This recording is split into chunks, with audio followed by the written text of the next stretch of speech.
Kyle Pitts sighting, Garrett Wilson a second for Sammy Ballgame and a 26 first. On the surface, again, though, Top Gun is the league. What are your thoughts on the trade? All right, so I'm assuming we're just going to say this is a random 26 first for now. We don't know anything. Yeah. I'll break this down pretty simply. Welcome to South Harmon. What's good, everybody? Welcome back to the Dynasty Trade Show. As you can see, I am back this week. Adam had a special guest last week. Fantastic trade show. Sometimes they don't even need me, but here I am anyways, interjecting myself. Hope everybody is doing well out there. Adam, we're matching hats, man. I finally got my own. I love it, man. Look at me. Listen, man, shitheads can't jump, but we float.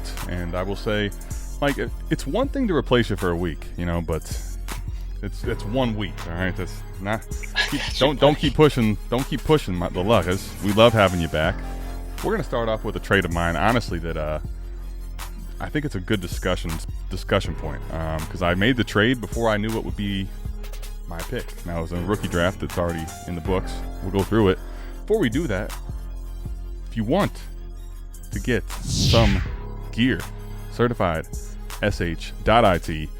Mike, I have a whole row of jerseys next to me. As I know you have plenty as well. They get certified shit. That's our partner, Fanatics. Make sure you go over there. Let them know that we sent you. All you got to do is type in your browser, certified sh.it. That's what they need to know. And if you want some signed memorabilia, that's more your cup of tea. Ultimate Autographs, one of our biggest partners. Love Ultimate Autographs, signed shit. sh.it. Don't forget to dot the I. Those are our partners. And finally, if you want to be on the trade show, you want to be a part of the ruckus, trust me, patreon.com/South Harmon is the place that you want to be. Speaking of that, Mike, I don't know that this trade, I want your thoughts on the matter. Let's see what I did in this trade here with Kilmo. Anytime I make a trade with Kilmo, I think that's probably why I don't like it. 12-team Superflex. Ooh. It's a tiered PPR. Best ball start 12. This is Arkham Asylum. This league, Mike, is one of two different leagues where I hoarded almost the entire class in 2023 with kind of the idea of, I think, being, a contender in 2024. One team, the shit OG league, it worked out fantastic. The way I executed was much different. And this team has missed the playoffs again in 2024. As you see, I have the 105 I'm trading away here. So I'm sitting here at the 105, and I trade the 105, the 205, and my 26 first, as well as Josh Downs. I'm getting back Bryce Young and the 101. To give you a little context on how this starts, he's on the clock at 101, and I could tell he's really looking to move it. Doesn't want to make the pick, right? Which, if you're a rebuilder, I can understand not wanting to take Genty there. Mike, at the 105, the way I'm viewing it, I have a tier at 101 and a tier at 104, right?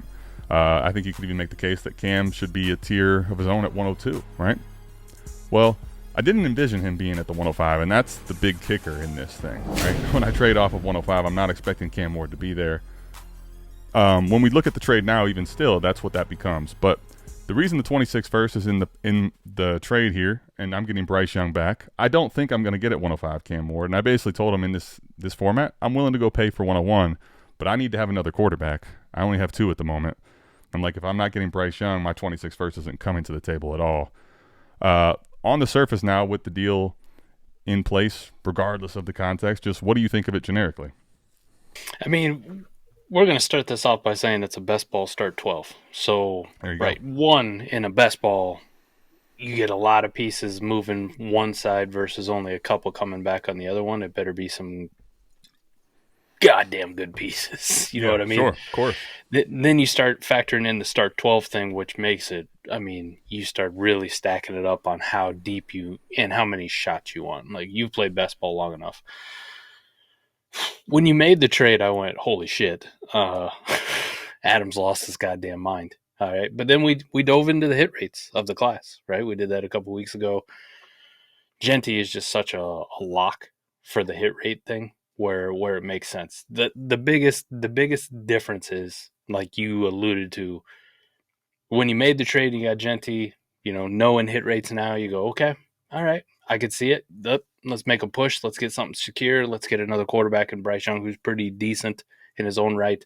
Yes, it's going to cost me the 105, which was going to be a good player. Josh Right. Downs is a decent piece in best ball. The 205 is going to be no slouch. And then you are mortgaging, right? You're putting it on the line. 2026 first is now at risk, right? Right. For a team that has missed the playoffs for the last couple of years is like, ooh, shit. Like it. Yeah. Everybody wants to say, hey, that 26 first is going to be late. But even you can acknowledge that, fuck. No, I mean, listen, Weird shit could happen. Honestly, I was trying to just make this trade, Mike, where I was going from I was willing to give 105, 205, and Josh Downs to go up to 101. That was kind of where my hard limit was, right?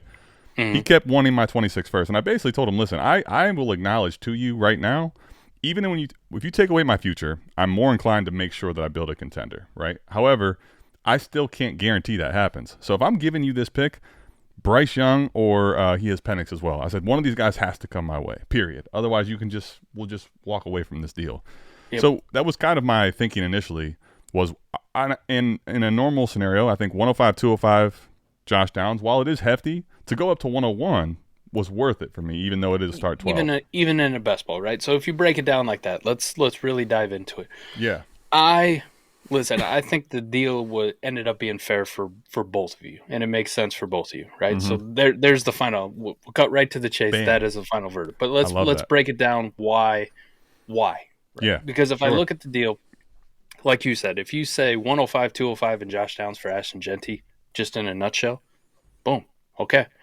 Listen, if I'm trading away Genty in a best ball, I want that kind of return. I'm not the biggest Josh Downs fan, but in a best ball league, I want a young wide receiver that could potentially make my lineup 5, 6, 7 times in a year. 100%. 205 has a potential of, it does have the potential of being a bust and not doing anything, but it also has a potential at the very minimum to make my lineup 2, 3 times during the year. Of course. Right? Yeah, absolutely. If not more. And have a value spike in Dynasty and have a value too. spike, right? And then the 105, we know what that player is, right? It's an obvious downgrade from Genty, but hey, it's fine. Then you look at it, if I were to tell you a mid to late 26 first, right? Like, could just miss the playoffs or could be in the playoffs is right where this first is going to be, or Bryce Young. I'm taking Bryce Young. and that was where Bryce Young. See, easily. The logic and playing it out, right? That's one of the reasons I think we like to do 7 trades. We like to give a little of the context. At least on the first one, I can give you more because I'm a part of it, or Mike can give you more because he's a part of it. That's where on the surface to me, I was like, you know what? Damn it, Kilmo. Let's fucking do this thing. Let's go ahead. But when at 105, I'm looking, he's on the clock with my pick, and it's Cam Ward. I'm like, well, that's what sucks. Yeah, that part definitely made me feel like I didn't like it as much. I will say, what's interesting there is, Mike, what do you think the difference is? And this is where this could be me just trying to, not want to have buyer's remorse, although I certainly did, I will admit. What's the difference between Bryce and Cam Ward to you at the moment in Dynasty value, or how you rank them and view them? In Dynasty value, Cam Ward just above Bryce, but listen, they're very, very close, right? If somebody, you're crazy, how dare you? But listen, 101 picks in the NFL are pretty fucking safe and secure. You guys can hit me with Bryce Young, former 101, by the way. Yes, which I also preach patience. Did I not last year, even 100%. When he got benched? And now he's back. Yeah, they're pretty safe assets. 101 quarterbacks in the NFL. Which is where, and honestly, Mike, this was my buyer's remorse way of dealing with the Cam Ward on the clock. If you tell me I'm trading Cam Ward for Bryce Young, but now I get to send again that 26 first, 205, and Josh Downs, that's how I made myself feel whole. Now, I will admit, I can almost guarantee you I don't make the trade if Cam Ward is on the clock. No, you don't. 100%. But I will tell you that's how I deal with the buyer's remorse, okay? So see, on the initial surface when you said it, sent it, and you got Bryce Young back, you were like, I got enough to make me feel comfortable. I feel like I won the trade. Yes. It's fair enough for Kilmo where he's not going to feel like I butt fucked him on this one. We're good. And then it becomes Cam Ward, and all of a sudden you're like, at the end of the day, it is a very, very even trade for both of us. Yeah. And I fucking hate myself. And I wish I would have waited until the 105, Yep. Damn it. That's the problem with it. It's the hindsight of the Cam Ward. Of course. Let's go take a peek though at the squad over on the lab, courtesy of the the.lab.southharmonff.com. Something I just noticed too, today, right? Sure. You dropped the 23 in Raptor 15-23. I did. Did you catch that? I got it, man. I went Listen, to go somebody, look, and I'm somebody, like, I wait, think. what the hell's going on here? Well, somebody must have had it before. Raptor 15 was what I liked. 23 was my college number. 15 was my high school number, and I was a big Vince Carter fan, right? So Raptor 15 made it very obvious and easy. The 23, basically at that point, no one knew what the hell it was. I checked. Could I edit it to this? All of a sudden, I could. So whoever Raptor 15 was, I don't know if Vince Carter played in Dynasty and got rid of it, but we'll take it, man. Raptor 15 is the new one. And I thought about going to ATM, but I don't need to do that, not yet. It's not quite the artist formerly known as Prince scenario, but you're getting there. I'm working at it. It's a we'll get there one day thing. Speaking of get there one day, that's what I need to do now. I need to make, with my 26 first now off my team, it's time to almost kind of forces you. You squeeze your nuts a little bit, So let's look at my squad and see what you think. What are some thoughts for the future and with the squad at the moment? CJ Stroud, Bijan, Ashton Genty now, Puka Nacua, Amon-Ra, JSN, Kyle Pitts. Oh, buddy. I actually think this is the damn league where you got me on that Kyle Pitts trade, to be completely honest with you. I'm almost positive it is. Roma Dunze, Zay Flowers, Sharbs and Benson currently being projected into the flex spots. You don't love to see that as far as dynasty value. Bryce Young, A-Rich. I got Shadur Sanders in the rookie draft as well later. I unfortunately still have Will Levis on my squad. Hendon Hooker, a hooker you don't want to see. I got Tajay Spears, Rashad White, Jonathan Brooks, Ollie Gordon, Kendre, Will Shipley. I got Shoddy B, Adonai Mitchell, Josh Palmer, Elijah Moore, Deontay Johnson, Ty Felton, a bunch of bodies otherwise at tight end. And I have all my other picks. So thoughts about the squad and in general, just again with this part of the team view on context, what are your thoughts about moving forward? What are some things you're looking to do with that type of a team? You're putting it into the mix of, right, because even if you look at the breakdown of the lab before you pulled it up, I as the guy who's been trying to compete and win the last couple of years, have also come up short. This is one of the few leagues that you and I are in where you're going to see this much parity top to bottom. There's not a lot of separation, right? My team is all the way down here, and you're talking about what I finished third last year. Yeah, I think you were in the championship, whatever it was. Yep. It's just one of those things. This league is kind of weird, right? Also, it's called Arkham Asylum. It is, dude. The startup was crazy, and it has not seemingly stopped. You're right. Yeah, you're in the mix right now of being in the playoffs. Maybe in the driver's seat of like a championship contender. The only thing that you're probably going to regret, because I would, is like, man, I'm down that first. With as much parity as it is, like down that first, but. Listen, I was going to need that first anyways to go get another fucking quarterback for this squad. Like, I needed another quarterback on this squad. Yep. And you walk away with Genty as the 101, and you walk away with, something very similar, if not better in some people's minds than Cam Ward, especially for production-wise, probably better in year one. I like the squad. I like the direction. Sometimes you got to make these tough moves. You're kind of at a shit or get off the pot stage, right? Yeah. I do think you're waiting on some of these guys, right? You need an A-Rich, bounce back desperately, which this week's news Roma Dunze bounce back. Doesn't help. Yeah, you need a Roma Dunze bounce back. You need Kyle Pitts to not be a sack of shit. Complete so you keep zero burger. Keep regretting that trade. Yeah. Right, and then everybody else to kind of produce. And you're going to need a surprise or two. But I think everybody who's trying to compete in this league is in the same spot, right? They're not that much different from your squad. So, listen, if you want to separate yourself, you got to start doing some moves like this. They ain't going to feel as sexy. You might have a little buyer's regret, buyer's remorse, but it is what it is. Yeah, I'm with you. I think as I look at it, again, had I known that the 105 Cam Ward would be there, it maybe doesn't get done.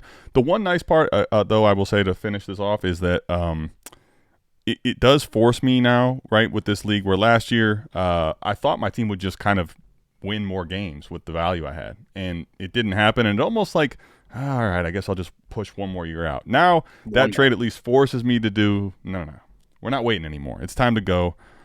Speaking of time to go, time to leave my trade. It's time to talk Mike. This is the first one I think of the year, almost positive. We got a menage a trois, baby. We got a three-way menage a trois. Oh, buddy. Let's get it, huh? This will be fun. Speaking of, the 101 is back in the deal. Imagine Ashton Genty just being, traded like it's a regular asset. No big deal. Is he? Listen, we've done. I mean, well, you and I together. This is our 4th trade show of the year so far. Yep. Yeah, I'm pretty sure Ashton Genty could have made the thumbnail in all 4 of them. He was on the first, and he could have 100% made the thumbnail in all these. It kind of is intriguing because I feel like it just shouldn't be. He shouldn't be traded as often as he is, in my opinion. But he is. I guess maybe because he is a running back, and a lot of times if you've earned the 101, you're not really looking to have a running back. But 101 for Sammy LaPorta and the 107, Mike. I mean, we just talked about what I paid in a best ball. This is insane. Yes, I'm the Sam LaPorta guy, man. I don't even need to look at the rest of the 3 here. By the way, this is how I like to do. Mike and I like to do the 3 teams, right? We look at each one individually as its own trade, and we figure out who got boned at the end. The person is stealing at Elp MM is stealing. N. McSweeney is getting Ray Davis, the 107, and Dak for the 101. Mike, Sam LaPorta versus Dak, I'd rather have Dak, but honestly, the market's more reflective of saying you'd rather have LaPorta. And this is worse. This is worse for N. McSweeney than somehow it looked on the top, for sure. And LaPorta, if you wanted to go, I don't know if you have quarterback access, but in Superflex, Mike, I don't want to send anything with Dak to go get LaPorta, but I don't care about Ray Davis, I guess. Where are you at overall with the 3 of these? I mean, without looking at the warp, right, unless something crazy, but, you and I play in enough leagues where as much as I love Sam LaPorta, I don't give a shit. I don't give a shit, right? Like, that should be a stone cold piece. The 101 is the best piece in the deal. The next best piece is either that 107 or Dak Prescott, however you want to fucking slice it, right? And most people probably at this time of the year want the 107 versus Dak Prescott. Yeah. To be frank, he's just unsexy and gross to people. So, understandable. But listen, top part of the trade, thievery. I will trade Sam LaPorta in my 107 all day for the 101.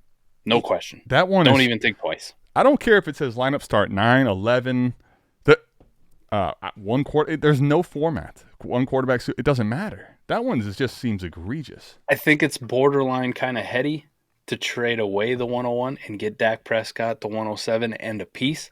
Just not. Look, I like Ray Davis, but Jesus Christ, make it better than that. If you told me, right, and speaking of menage a trois, if you told me the third piece here is a lot different, maybe we're having a discussion. But Ray Davis is just not. Ray Davis is the one piece of this, by the way, that doesn't belong. I like to point those out. Like 107, 101, Dak Prescott, Sam LaPorta, they're all first, kind of, right? And more. And then the bottom side, somehow gets worse.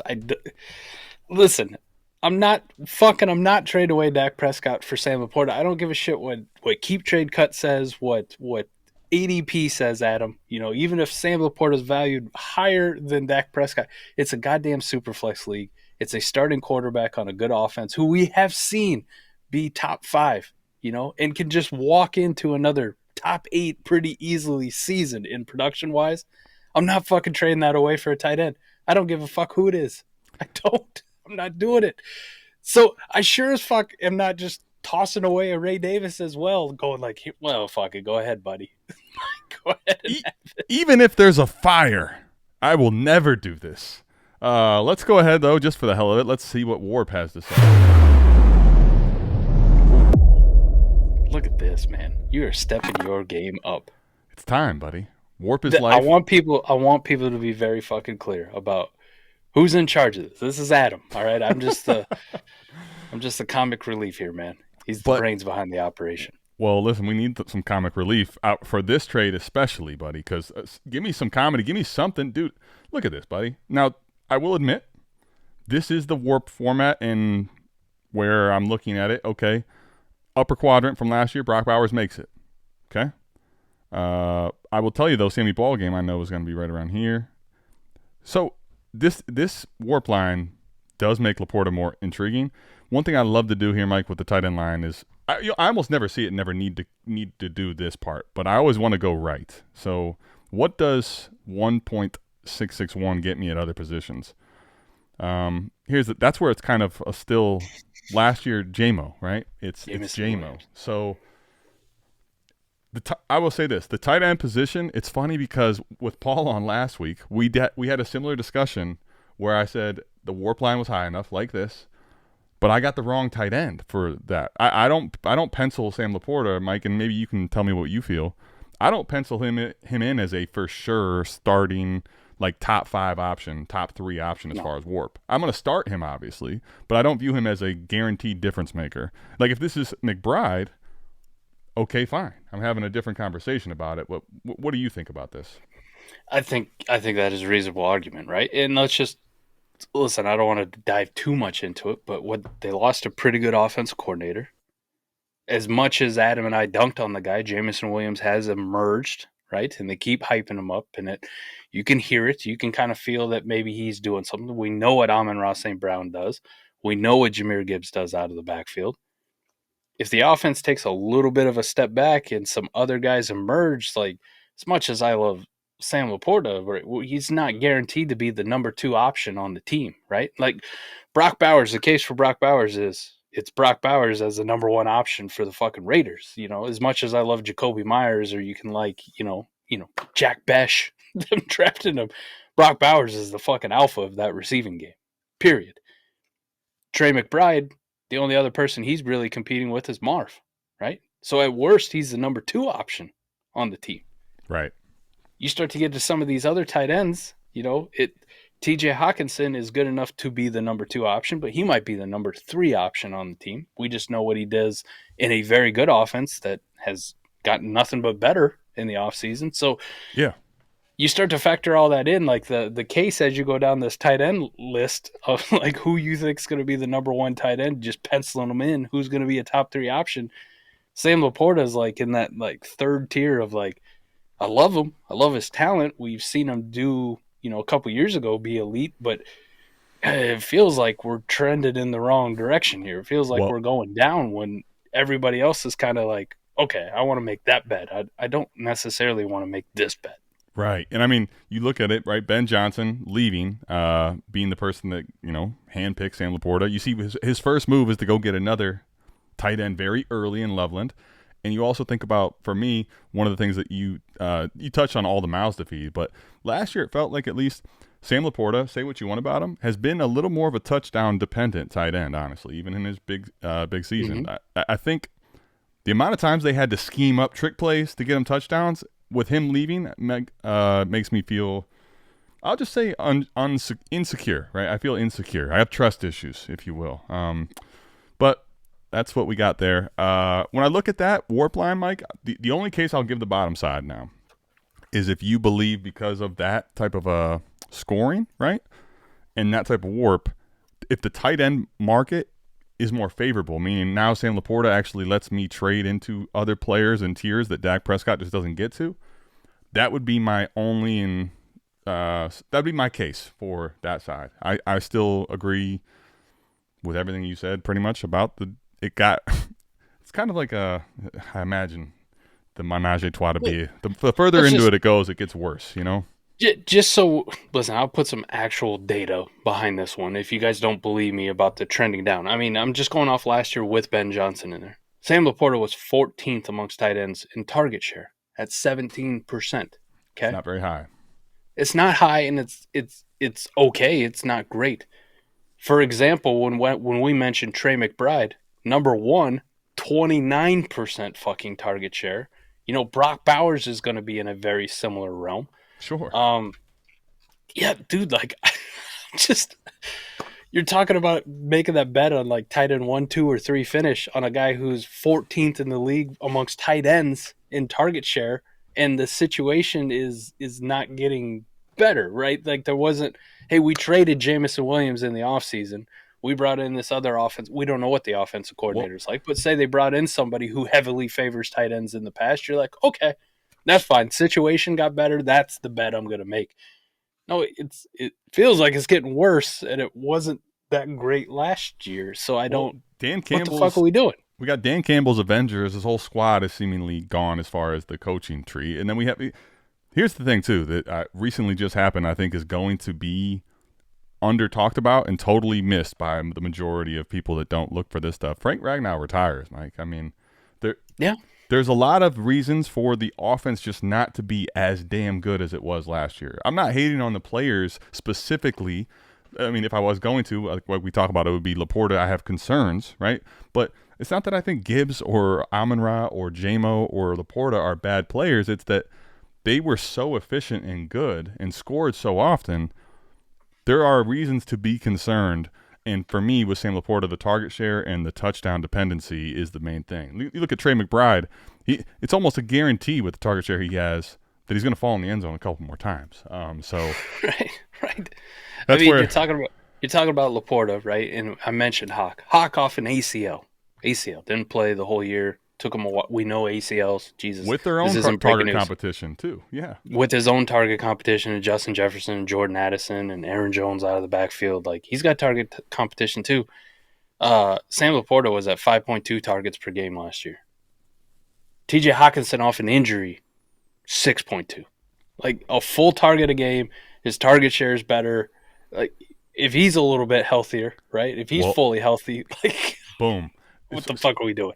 And if you are bleed silver and blue, I want to apologize and RIP off of that initially in general. Fizz, you too. If you're bleeding silver and blue, it's tough for the Cowboys fans out there. I don't know if this is the Lions guy, though. But, Mike, here's what I'll say, right? If you get LaPorta and now the next move, if you feel like, oh, hey, I'm just got dunked on, the next move I think here is to get off of Sam LaPorta if the league will allow you to because of the warp. So if I could use him now in a trade and I was able to somehow, let's say, get a player in the third round of startups, okay, I probably win there. And then I can go get a TJ Hawkinson if I wanted to still have a good tight end that doesn't cost me this Sam LaPorta. I think you can't undo the trade that you had, but that's the way I would be trying to move on moving forward. Yeah. And I'll tell you, because here's the thing, Mike, the one saving grace about it too, where I would argue that it probably does in this market.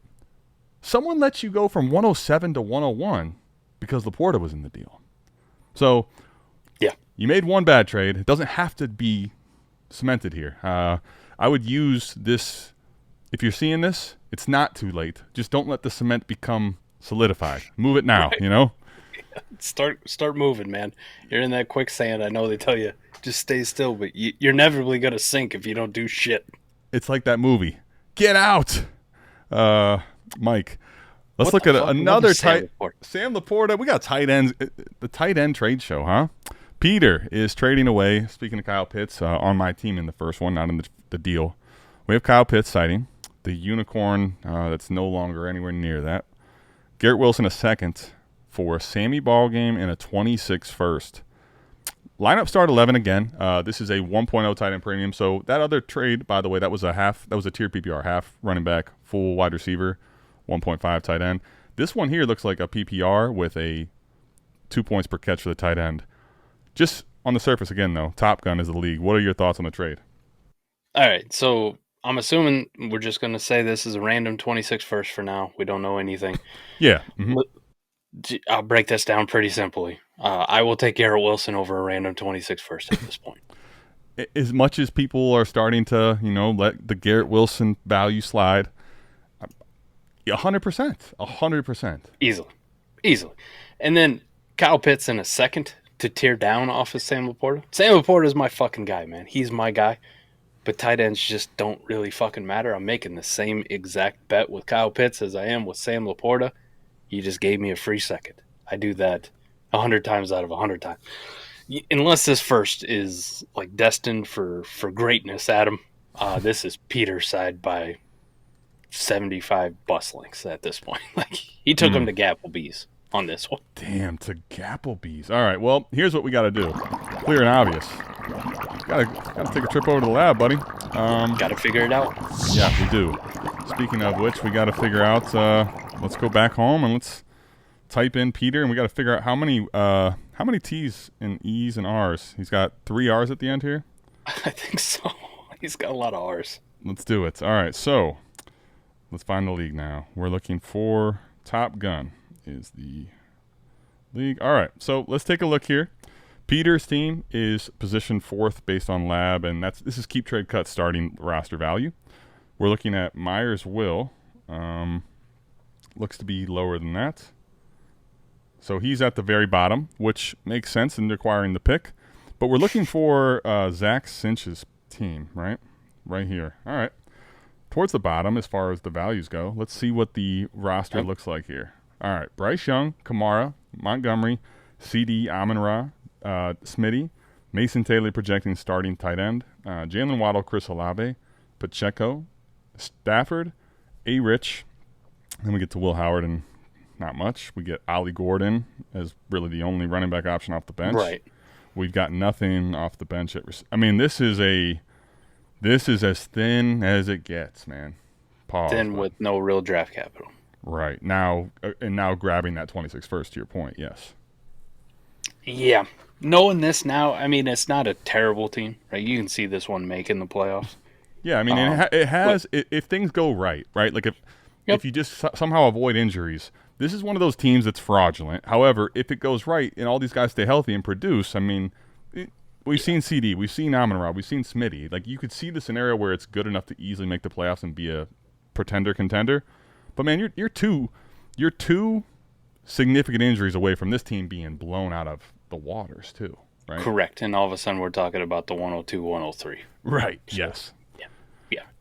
Now, with that context, and knowing that Myers Will is towards the bottom, looking to move off of players and value and get picks, do you see it now any differently, or how do you view it differently than prior? I do. It's a lot closer, right? Like, this is kind of the bets you should make when you're already at the bottom, right? Like, fuck yeah, let me get this guy's pick and I'll bet against it. The only issue I have is the tight end swap, right? Like, tight end ain't going to do shit for me in the rebuild unless somebody else, kind of like your last trade we did and you brought up, unless somebody else in this league also values Sam LaPorta, and that's my next move, is to move him then for something else.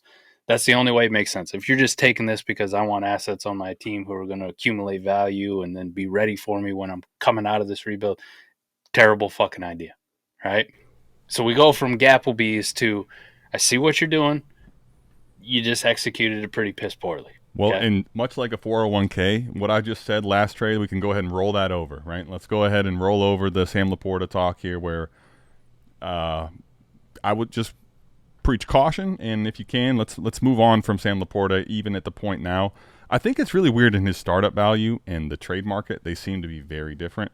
That's a different story for another day, but I'd be moving on from LaPorta if I could here, because he still has a lot of value. Mike, yep. Let's go to your favorite.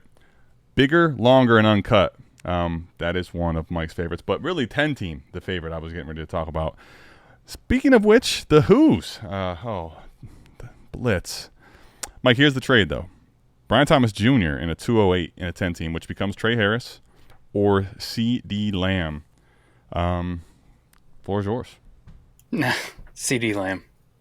C.D. Lamb in this format. No doubt in my mind. I understand if you're in on Brian Thomas Jr. We love what he did his rookie year. He's very up there. There are some issues with him.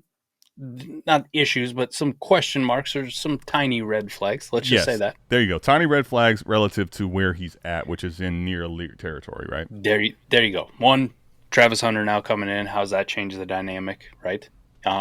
Two, last year, if you really dive into the production, a lot of it came with Mac Jones. Not that he was bad with Trevor Lawrence. It just wasn't.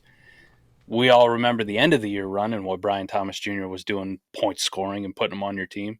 But that was with Mac Jones. He was still putting up points, just not to that elite clip with Trevor Lawrence. So now you add somebody else into the mix, it's a little bit murkier. I still like him. I agreed. We're talking about CD fucking Lamb here. We're talking about a guy even on a bad offensive year for the Cowboys as a whole, with Dak Prescott also being injured and like the whole fucking it was a mess. It was a clusterfuck. CD Lamb was still pretty fucking good, right? Yeah. And then you like getting picks on top, okay? But in a 10-team start 10, as much as I'm like interested in Trey Harris, dude, if I got a contending roster, Trey Harris ain't sniffing. Like, Trey Harris is probably on a taxi squad, right? At best. Well, I was just he's on the taxi squad. Like, he ain't sniffing, like, even getting called up to the active roster for first 6 weeks unless he explodes onto the scene. Yeah. Well, no. The reason I like a lot of the things that you said and points you made, the reason I think this is where format's so important, right? So in a 12-team, Mike, actually, I would say, aside from the things you just said, in a 12-team, just getting on the second, right? And if you have these guys in the same tier or near the same tier, getting on that second now, the appeal is very different to me because of the fact that the players are spread across more teams, and that second now becomes more of a dangle piece, right? In a 10-team league, I would just say in general that outside of the shitty teams, people, the whole economy is going to be wanting to consolidate and trade up into players. Now, that gets to the second point here with Brian Thomas. See, that adding the second, right, you're getting a plus on top. Go ahead and just take the value. The problem becomes with a Brian Thomas Jr. and CeeDee Lamb trade. If I'm going from tier 4 to tier 3, like once you get to Brian Thomas Jr., there's nowhere to go up other than guys like CeeDee Lamb because these are the producers. These are the elite producers. I think with BTJ, if the second half of the season, you know for sure is going to be what we're looking at moving forward, I can't even give you a sniff of an argument. But one of the things is, Mike, with the target competition you talked about with Hunter coming in, part of the reason he wasn't quite going crazy in the first half was because Evan Ingram wasn't hurt, Christian Kirk wasn't hurt, and his targets earned in the first half of the season versus the second half are just – they're two different players, honestly. So those are the reasons for me I would have just stayed with CD in this format. I think for me, Brian Thomas Jr. has all the upside and the tools and the traits to be the elite tier guy. There are some reasons where I'm a little more concerned with BTJ etching him into the elite tier versus a mid-league neighbors. That's, again, a player take of my own, but I have my reasons for it. And I think here, I feel like it's a little cute, personally, for this format, in my estimation. Yeah, one of the cool things about the Warp tool is being able to adjust the sliders based on weeks, right? Let's go check it out. You just look week 1 through 10, right? Because this is the Brian Thomas Jr. thing. You just look week 1 through 10, and you compare CD to Brian Thomas Jr. CeeDee Lamb's the number 2 wide receiver in this league in Warp. Brian Thomas Jr. is far enough down that it's taken me 13th. Taken me a while to find him. That's a pretty fucking big gap. You got a guy competing for the number 1 overall slot in the first 10 weeks of the season versus a nice wide receiver 1-ish. Yeah. I mean, and honestly, the Warp in particular for the play, like this is where the Warp tool, I will admit, is not necessarily the best used. One thing you can do with it, right, is look at all the different players and see their Warp. But this is a receiver for a receiver, so it's going to get into a lot more of the player take. But if you look at, like Mike says, in different points of the slots in the week, I'm sure if you look at the later part of the year, Brian Thomas Jr. is guaranteed running away from everybody. But remember, in the early part of the season for CeeDee Lamb before Dak gets hurt, and last year especially, if you ran the Warp there, I mean, CeeDee Lamb might be God in this format. So I personally, Mike, again, you could end up saying that if you could tell me right now, Mike, BTJ is going to be in the same tier as CD, I have no problem with it. But for me, the 208 isn't enough of a reward to even risk it personally. That's the way I kind of view it, right? Yeah, total for the year, they finish right next to each other, right? Yeah. 4 and 5. Like I said, there's that gap in the first 10 weeks of the season from 2 to 13. Then you want to look from week 10 through week 17. Brian Thomas Jr., 6. CeeDee Lamb, a little bit farther down. Yeah, sure. Yeah, 23rd. Yep. And I think the difference in the asset, even if BTJ does climb past CeeDee Lamb, is going to be pretty negligible. I don't think CeeDee's falling out of the top 15, 20, really. So. The one thing I can say about CeeDee Lamb is you brought it up from 2 years ago. We've seen a guy just break a fucking league before. Yeah, so, right. We're not saying he's getting back there, but I've seen him do it, right? For sure. Brian Thomas Jr. had a great end of the season run with Mac Jones. He deserves to kind of be in this conversation. Just for me personally, though, if I'm making the production bet, the 208 doesn't do enough for me to go like I'm tearing down off of what could be God for what I hope might be. Right. Yeah. I mean, and honestly, it's probably not worth. That's just the truth of the matter, right? It's a preference thing. So I guess the big conversation for that will be if somehow Trey Harris has a value spike and you're able to move off of him, that's what I'm probably doing, frankly. That'd be the one thing about the trade. I could almost view Trey Harris as more of a roster clogger, frankly, in that league. But let's go ahead and look at Dr. Dynasty, Mike. This is a house of learned doctors. AJR113 getting the 302 and the 202 for Kyren Williams, Mike. Wow. As like the resident Kyren like hater and detractor, is it just me? But this feels cheap as fuck. Buddy. Whoa. It feels cheap as fuck. There's a lot going on here. Okay, I got a lot to process.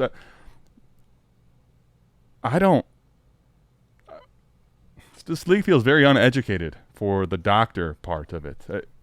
No way, buddy. No way in hell. This is the 25-202, right? This is a bad class.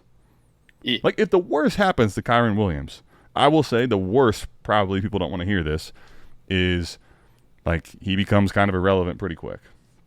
That also is extremely like small margins, I think, for that to be the case. But look at his just usage rates the last 2 years. I mean, you're talking about one of the very few running backs that has just been leaned on. This is still a starting running back, top 12 dynasty running back, period. The 202 and the 302, I don't even need to know what they become. We know what startup ADP says. Like, even if it's best case scenario. Let's just play that game though. What they became, what they could be, because ADP for you and I, how we draft, what we talk about with hit rates is very different than how the general sleeper ADP turns out in some of these leagues. So if that is Jackson Dart. I was going to say that's what we're got to get to. The 202 has to be probably something like that, right? If it's Jackson Dart, okay, I get you, right? Like, you go 12-team, Superflex, start 10, need quarterbacks, they run the world. Would I trade Kyren for Jackson Dart? Fuck yeah. Like, I don't even give a shit what the 302 is. But let's live in the other world. What if this is my boy, Caleb Johnson? Caleb Johnson in the 302 for Kyren Williams. As much as I love Caleb and as much as I kind of poo-poo on Kyren. Mike, they say doctors. I say fortune teller. Hey, nailed it. Let's go. I mean, here is Mr. Caleb Johnson. I could just tell you based on what I'm seeing here, there are some rookies being drafted. So we have, but this one looks very much to me like Caleb Johnson. Emeka Egbuka, you could. I just don't think he falls to 202. But I don't think he does either. I think it's more likely to be Caleb than him based on ADP. Cam Ward is on this team, but outside of that, yeah, he ain't falling to 202. So outside of that, that's the one. And so that's my point. Like, the reason I said even in the cases of something great falling to you, which for the record, Caleb at 202 is a very good scenario for the 202. Fuck yeah, perfect. Otherworldly, damn near in a 12-team league, which this is. Mike, it's, to me, you can be like, oh yeah, I love Caleb Johnson. I want to get younger at the running back. There's red flags with Kyren Williams. This pivot, though, here's, I guess, the problem for me. You're not getting liquidity really here, right? These are players now. And to me, there is a very real scenario where you're looking at rookie fever, and we're talking about moving into October. You are looking back at a trade you made in June like, what in the hell have I done? What in the hell have I done?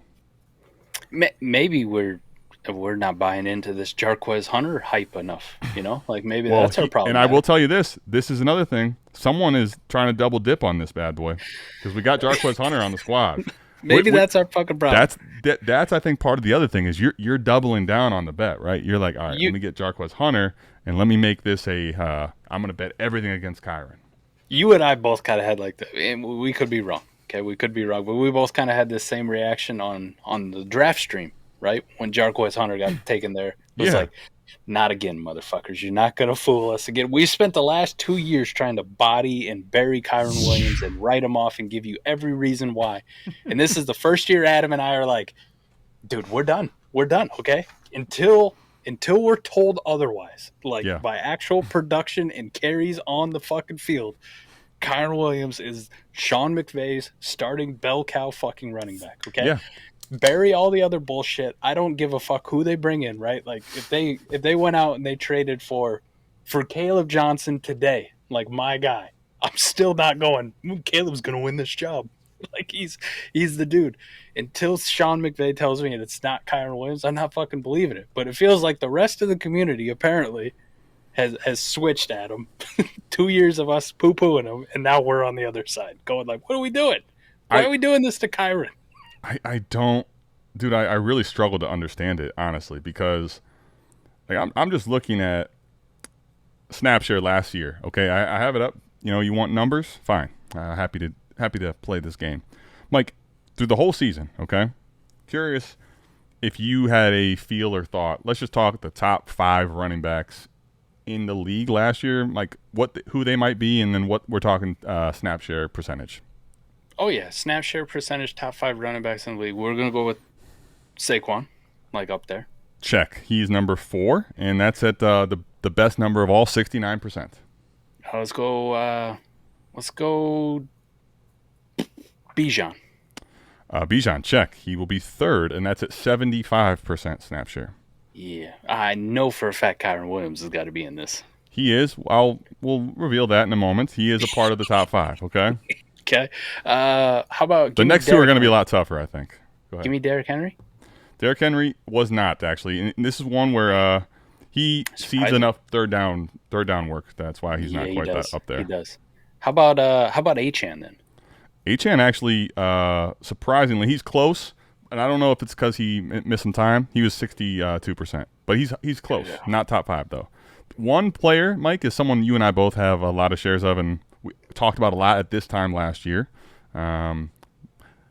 Chuba Hubbard, number 2 in the league at 77%, believe it or not, last year. Chuba, look at him. I just want to give that as a quick nugget because Trevor Etienne being drafted, I think, also could end up being where they're just trying to give not as much crazy run to Chuba, too. Breece Hall, actually, was number 5. Makes sense. And he's at 67%. So, Kyren, care to guess the percentage with now knowing that? Where you're looking at 77, 75, 69, 67 top running back snap shares. Give me 74%. 81.5. The only running back. And if you look last year, he's inside elite territory again as far as snap share, right? Like you're on the field 4 out of 5 down at 4 out of 5 plays. This is very cute. Speaking of last trade and cute, this is past cute. All right, this is I think this is malpractice in the Doctor Dynasty League. Frankly, in my opinion, I do listen. As much as I still don't really. I'm not like the biggest Kyren fan, okay, but I acknowledge right everything I said. Until told otherwise, he's the fucking bell cow of this team in a good offense, a Sean McVay offense. And as much as I love Caleb Johnson, if you told me that was a thing, would I absolutely love to tear down from my Kyren shares to Caleb Johnson and get something else? Yes. Just not the 302, man. The 302 in this class. Just not the 302 in this class. Here, let me give you what you just said perfectly that I think it can hammer the point home. Mike, if you told me that fortune teller wise, right? Like for sure Caleb is the guy and he's producing at enough of a clip to make the tear down make sense. Fine. Okay, then we have a different discussion. But what you got is a risky plus. Plus, you're already assuming the risk of the 202 selection in Caleb Johnson, right? Well, the 302, right? You have to you're making the pick. You're making the pick. It's not like you're not getting liquidity, right? That's my other exactly. You're not getting a 26th third, which in reality, if you wanted to make that tear down, you wanted bare like bones, like to do that tear down. You asked for like 2/3 and 26. Like this is my bottom dollar. Either do it or don't, or get the fuck out of my deal. I think it would be very. I think Kyren Williams should be netting a future 26 second in the 202, and that's not crazy. That's a price I'd be willing to pay, right? Exactly. Yep. That's what it should be. But the joy of that pick being in 26, right? That second being in 26, is now I get to use it in season. I get to use it to move around or shore up a quarterback or use it to up tier at a wide receiver if I need to. Or, heaven forbid, we see running back injuries start to pop up again. There you go. I can use that second to go get a filler. It's a get out of jail free card, right? Something happens, right? Yep. There you go. I'm with you on that. By the way, speaking of expendable, right? Because Kyren is expendable at this point.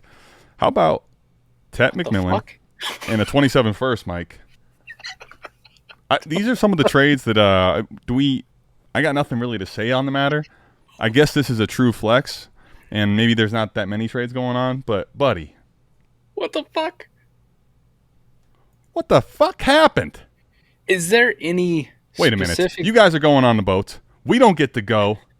No TV for a month? The fuck happened? Is there any specific league like you can come to mind that you play in right now? You know Warp of your Warp has league to be stupid high. Running back to the moon. I was just going to say, is there any specific one where you take RJ Harvey before you take Tet McMillan? Knowing hit rates into everything that we just went over just a couple weeks ago. There's two that I can think of. I don't even know if I do it, but I probably do. South Harmon Dynasty Degenerates and another start one's 16. Start 16, and the running backs have it's a points per. Both of these leagues I'm thinking of, Mike, have a point per carry and have some kind of D value to the wide receiver, right? So another league I'm in, Dynasty Best Ball, you could look at half PPR format, 0.2 points per carry. So it just gets the running back dwarfs it. That's what I have to be looking at. I have to be looking at a boost to the running back position, significant one, right? Like a decent bump. And then all of a sudden it's like, man, whatever happened in scoring, the wide receiver becomes very flat and very replaceable even at the high end. Now put yourself into those leagues. You're a contender in those leagues, and you had those picks. And now say a first, and tell me if you still do this. Well, because here's the thing, Mike. I could understand someone saying, I'm going to take this 1-for-1. What in God's name gets behind someone's brain? The first and 27? Over the hill. Speaking of which, let's just go. I guess we just have no choice. We gotta go look at the works, buddy. Like this is. I kind of hope that it's not.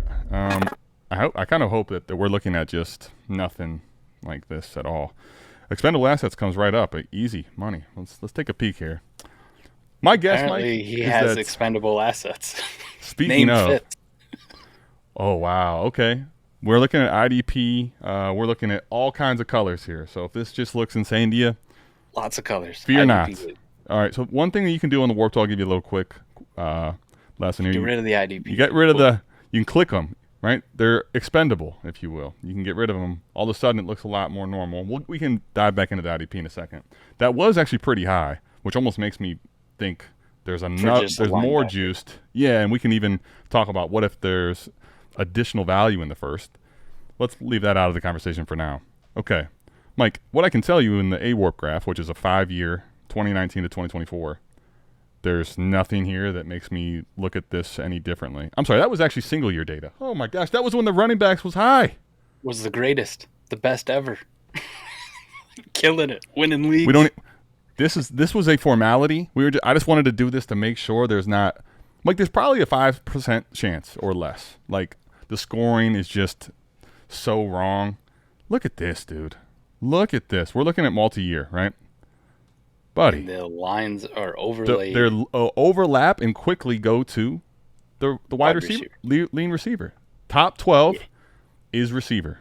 Top 6 is basically a even swap.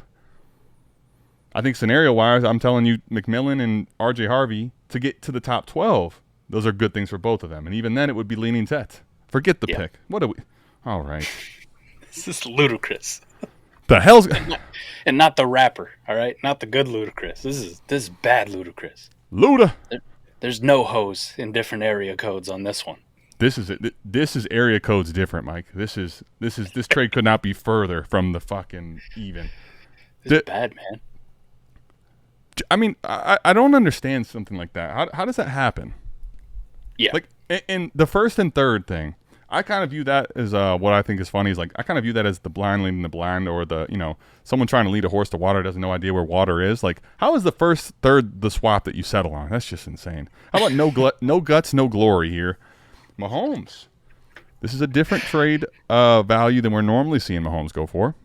Generic first, second, and a second. What do you think here? Half tight end premium, lineup start 10, Mahomes or a first in 2 seconds?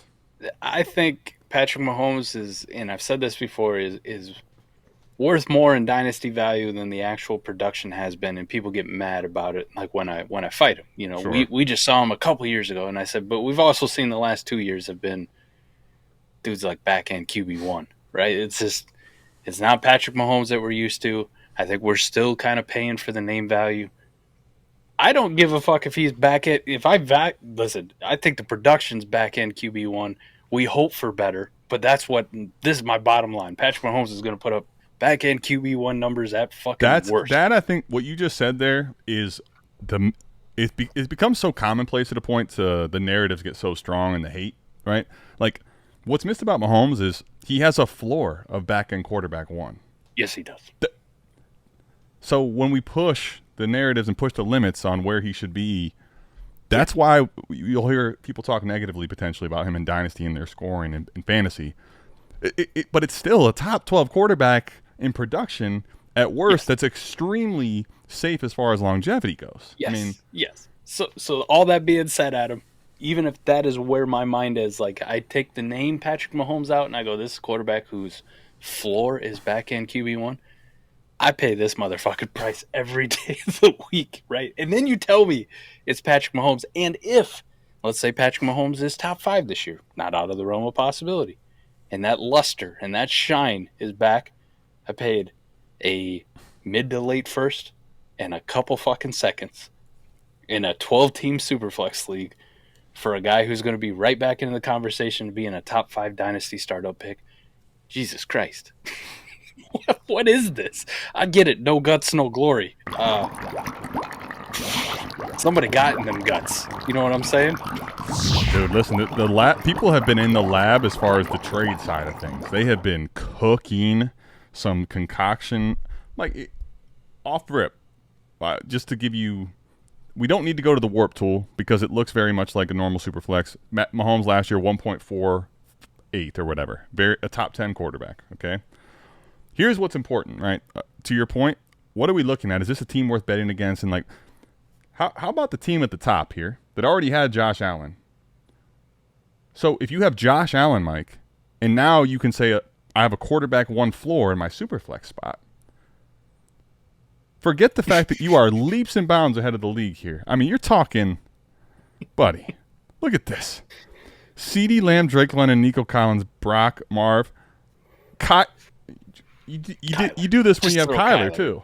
Yeah, and Sam Darnold as your QB. You know what though? I will say 5 at Stafford. What the fuck? Here's the best part, Mike. Would you trade away your late first in a couple of seconds to deepen your quarterback horde? Yes, I would. Yes, I would. Absolutely. Because it keeps them off everybody else's roster. You know what I'm going to get back? What's the crazy thing is when the pressure really starts for the teams I'm competing against, I'm going to get a first in 2 seconds for like fucking Sam Darnold or Matt Stafford at some point. You know what I mean? Dude, this is one of those where you, Mike, on the bench, Breece Hall. Yeah. This is dumb roster. Yeah, this is got seconds. Got seconds in 2026. Kyle Pitts where he should belong on a contender on the bench. This is I hope Sugar Shane is a new member and he just posted this as a flex. He is. And by the way, we talk about this all the time, and I couldn't be any more sincere. I mean it when I say patreon.com/South Harmon to come flex your trades if you want. That is some highway robbery. But I will tell you, the guys in multiple leagues, this team here is ungodly. There is no guts, no glory for the entire league. I can guarantee that. We're in trouble. This is nuts. That is a runaway type of a team, Mike, honestly. Like, yeah. You need so much bad to happen to that team. Listen, Eric's out here really promoting, too, by the way. We do team reviews around here, right? You go to the website, go to the team review section. Listen, we'd love for you to buy a team review. But if Sugar Shane bought a team review for this fucking league, like, what am I supposed to do for 30 minutes? What the fuck do I do? Same thing we did there. You stroke them, you know. You just Clarence Carter style. Man, that is a. We had some good trades actually on the show today, and we ended with some absolute string of gavel bangs, just crushing, easily judging one side of the trade over the other. But I will tell you, man, that is proof that if you're active enough, sometimes you're able to get some crazy trades going your way. What do you think overall, though? Obviously, the last trade there, home run. Trade prior, I think another kind of home run. What about overall, the other 5? You got a tough assignment on deciding who the hell is going to make this thumbnail, because damn Ashton Genty just will not go away. But it's all Ashton Genty all the time. It is. It's all we talk about. Apparently, Mike, it's just crazy because for a guy that's in a devalued class, I think overall, right? I would say you and I at the beginning were pushing back on him. I switched my stance. You recently switched your stance. Yep. For people that detracted early, we even say he's a tier away from the rest of the class. So it just amazes me that we're talking in rookie fever, him being continually traded over and over. So it's incredible. I think the summary of the trade show, though, is kind of like the Kyren Williams thing. What does Ashton Genty and Kyren Williams have in common? Apparently, they're both disrespected and misvalued. Holy Who the crap. fuck knew?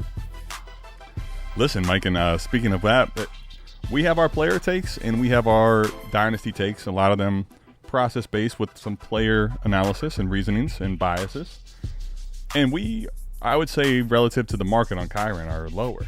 And we're like, holy shit, buddy. If a 202 and a future second came across my inbox, I'm smashing that. If it's a 202 and a 302, I'm smashing that. Like, honestly, even if it was my pick, Mike, I'll sell Kyren in September, October when Devontae Adams is running routes. And what if Puka stays healthy? I mean, Kyren could be at 10 touchdowns here, really quick. And it's like, hey, within the first month of the season. Yeah. Who wants Kyren now? No one remembers what I paid for him all those weeks ago. We're 5 games in. The man has 10 touchdowns already on the year. Anybody interested? And he's playing 90% snaps this year. Jarquez Hunter's still on the practice squad or whatever.